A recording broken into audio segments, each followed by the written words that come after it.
If you remember this fish tank in here, some of you Hawkeyes might recognize something different in here. So what's going on in here? So have you realized something is wrong here? So remember this guy? So there you go. There's a little shock in there. Like, what the hell is that guy doing in here? So, and that's the so-called market makers. And they are also involved in the whole thing, which makes life not even easier for these so-called retail traders. Because again, these market makers are literally the big banks, like the brokers, all these people who kind of having their strings in the market as well. And their main objective is to make as much money as possible. They are fine with manipulating price for their own benefit and target liquidity to make money themselves. That's literally banks that are not afraid to getting sued billions sometimes just to make money out of the whole system, because they understand like that market is delivered by liquidity and they use that as their advantage. And that's how they're market making price sometimes as well. How do they do it though? So first we start with the big banks.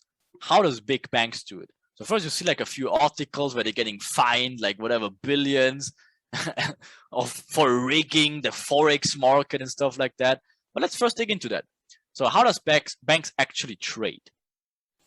There are only a few banks which have the so-called buying power to put so much liquidity into the market to actually push the market around if they wanted to. So first of all, you have to understand that not every bank can do that by any means. There's only a very few amount of banks that actually have the buying power to put so much liquidity into it that they actually can make a little bit of a push in the market, right? So usually they're using a specific way as they chase as they're chasing each other.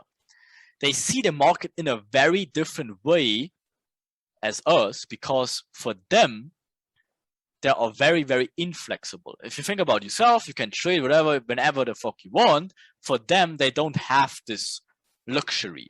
They need to actually monitor all the price. It needs to have key zones where they can put their huge positions in, right? And they need to wait for the ideal entry area by entering their positions and to create these big wicks from time to time. And that's what creates sometimes so-called stop hunts of people, which always is not meant to stop you out whatsoever. That's just big institutions having now their huge liquidity fill, and they can enter it, and that sometimes creates these little stop hunts, or whatever, these huge wicks in the market. That's literally what happens in there. So we can identify these areas and wait for their so-called whatever stop hunts, and then trade in light of that, because that signals us that now a huge institution entered the market, right? But guess what? They also can take advantage of the fact that Enigma delivers the price but to high liquidity areas by placing so-called ghost orders. What is ghost orders? So pretty much that is orders in the market, and it's huge limit orders. And as Enigma seeks liquidity orders and is gravitating towards those limit orders before price actually gets the limit orders triggered, they delete them, and price is forced to move rapidly in the different direction. And that creates these huge wicks also.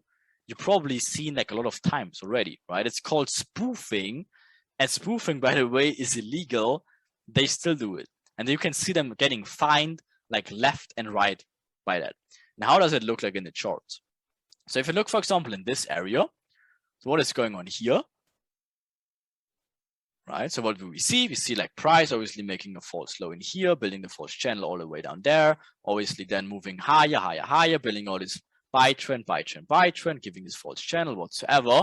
Finally, getting like to a reversal area. Obviously, you will know later why they're doing that or how they're doing it and how you can identify it more easily. But first, let's see how they spoof the market actually, because technically the market, with our understanding of lit, this zone would actually be valid for reversal now, okay? But what can banks do in scenarios like this? For some reason, they are not filled yet or need to grab more liquidity for their purpose. How do they do it? They need to grab obviously the liquidity which lies above this area. Of course, they cannot push the market up themselves. So that's why they need to come together and place huge limit orders inside here. Can be stop orders, can be limit orders, doesn't matter. They need to put huge orders inside this area. And as Enigma is gravitating towards this huge liquidity above here, right? What does need to happen? Price needs to gravitate towards that orders. The moment they're breaking this structure though, to grab out all the liquidity, the limit orders is here, they press one button and exit and cancel all the limit orders. So there is no limit orders anymore. So Enigma is forced to make this. Immediately smokes lower. And that's why they sometimes can spoof these little areas in here, and then price is rapidly forced to push lower. And you probably saw examples of this a lot. They're really annoying because there's not really trading opportunities in here, because you can see they're not really giving you any possible trade opportunities after that. They spoof the price higher, grab all the possible liquidity, then there is no liquidity, and then they smoke price lower and never give you a proper re-entry, and not even like pullbacks where you could re-enter afterwards. And that's how banks actually manipulating it and getting even sued for that. But they don't care, they do it all over the place. Just to show you a little bit one examples. And then there's brokers. Okay, and brokers doesn't make life hard for you as well. And they have a little bit tricks as well. Usually by brokers, nowadays they're getting more actually, let's call them fair.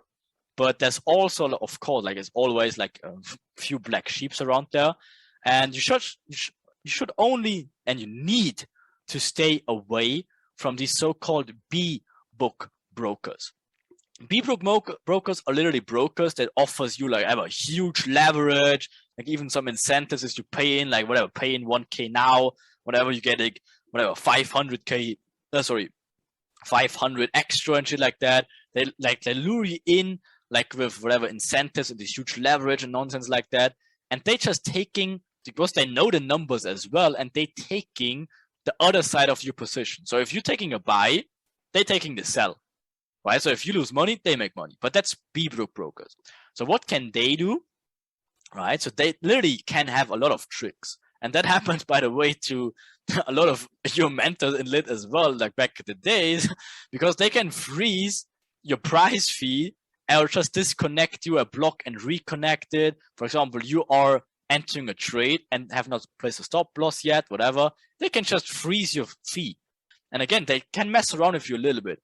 And they just make sure that you're getting whatever slipped or whatever. They can widen your spread, create your stops. They can also create ghost wicks.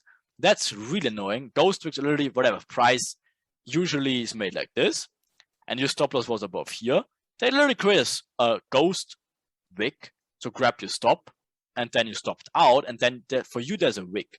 But then if you refresh your chart, the wick is gone. Price never really went there. They just whatever essentially made the price to go there to grab your stop, just to order stop you out. That can happen as well. But usually, again, that's with these B-book brokers, just so you know, they're having a lot of these tools.